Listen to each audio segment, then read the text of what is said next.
Gagasan itu asupan pokok demokrasi berkualitas. Gagasan mesti dipertarungkan. Yang terbaik akan menang.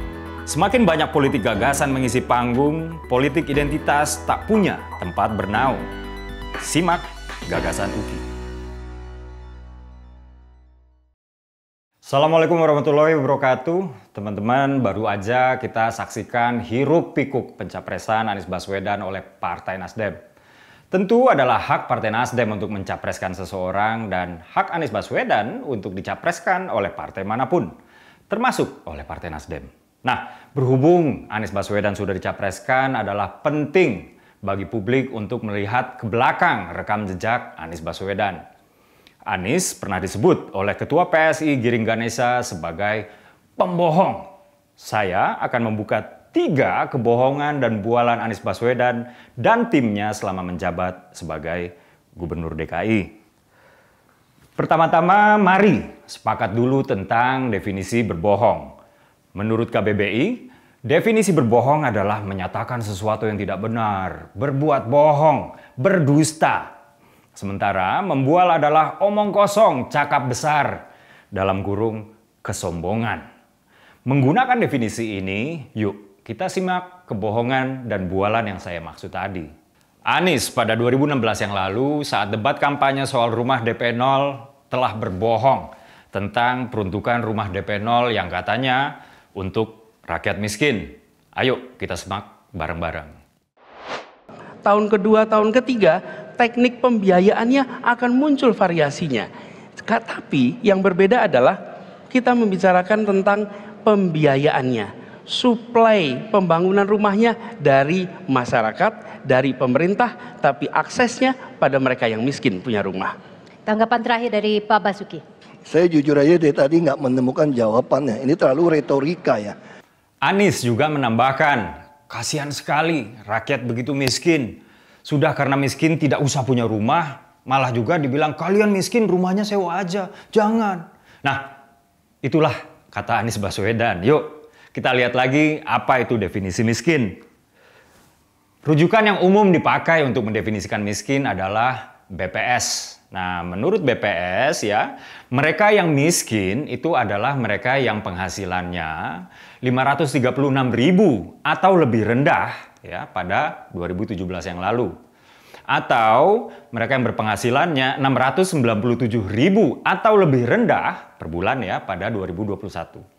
Nah, mengacu kepada definisi warga miskin versi BPS, maka pada 2021 penghasilan kepala keluarga yang beranggotakan 3 anggota keluarga adalah 2,1 juta rupiah atau lebih rendah ya untuk disebut miskin. Atau 2,8 juta rupiah untuk keluarga beranggotakan 4 anggota keluarga atau lebih rendah untuk disebut miskin. Nah, rumah DP 0 diperuntukkan bagi mereka yang berpenghasilan 4 sampai 7 juta per bulan. Mengacu kepada data BPS barusan, golongan ini jelas bukan golongan warga miskin. Belakangan malah dinaikkan batas atasnya menjadi 14 juta per bulan karena rumah DP 0 nggak laku. Anies telah membohongi warga miskin DKI. Pada akhirnya karena tidak laku, target yang semula dipatok pada 232.000 unit rusunami, kalau kita merujuk pada RPJMD 2017-2022, belakangan disunat menjadi 10.000 unit. Itu pun tetap gagal. Pada September 2022 tercatat hanya 2.300 rusunami yang telah dibangun, atau hanya 1% dari target awal. Sudah bohong, gagal. Kedua, Anies telah membual soal capaian OKOC atau yang kini disebut dengan Jackpreneur. Alhamdulillah target itu tidak tercapai tapi terlampaui, kata Anies Baswedan Oktober 2021.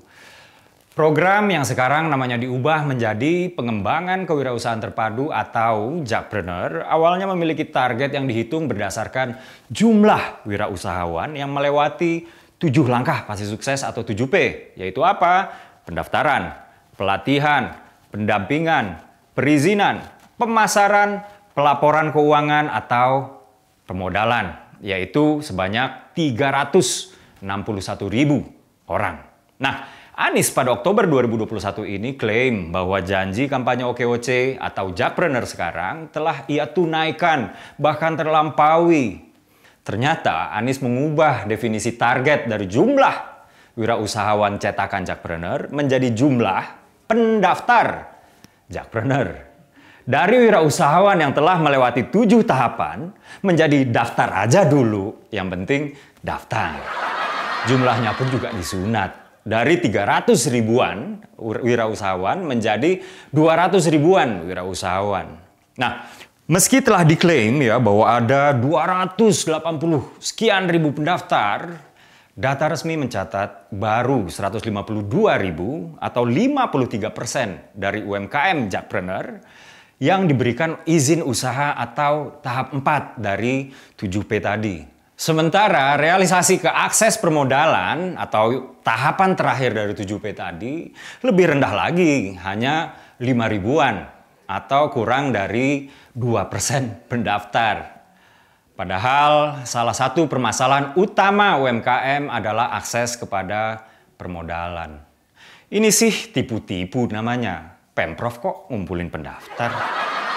Ketiga, Geiz Khalifa atau Komisaris Ancol di acara Dua Sisi pada 2020 yang lalu pernah mengatakan tinggi permukaan tanah di Jakarta sudah lebih baik, lebih tinggi daripada sebelumnya. Cek saja datanya. Saya penasaran dan saya buka temuan-temuan dan data-data kredibel terkait tinggi permukaan tanah yang diklaim oleh salah satu orang dekat Anies Baswedan tersebut. BPPT atau Badan Pengkajian dan Penerapan Teknologi pada 2021 mencatat permukaan tanah di DKI amblas sedalam 6 cm per tahun. Kepala Dinas Sumber Daya Air DKI Jakarta, Yusmada Faizal, pada September 2021 pernah juga mengatakan bahwa beberapa wilayah di DKI sudah dalam kondisi mengkhawatirkan. Wilayah Muara Baru, Jakarta Utara misalnya, permukaan tanahnya sudah berada 1 meter di bawah permukaan laut dan terus merosot. Pada 2050, Muara Baru bersama Tanjungan, Pluit, Kamal Muara, dan lain-lain terancam menjadi lautan lepas. Tentu kita berharap ancaman itu tidak terjadi, tapi kok ya harus bohong sih Bang Geiz? Itu tadi 3 kebohongan dan bualan Anies dan timnya.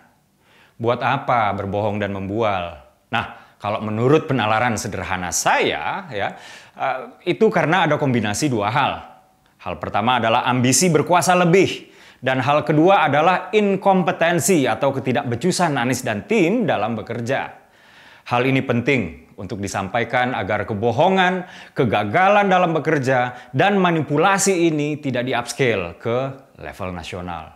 Seperti kata Pak Anies, lihat rekam jejak. Nah, akhir kata, demokrasi yang berkualitas adalah demokrasi di mana para pemilihnya rasional. Keputusan rasional dalam menjatuhkan pilihan kepada tokoh ataupun partai adalah keputusan yang telah tercukupi gizi informasinya atau well-informed decision. Saya Dedek Prayudi, selamat berakhir pekan.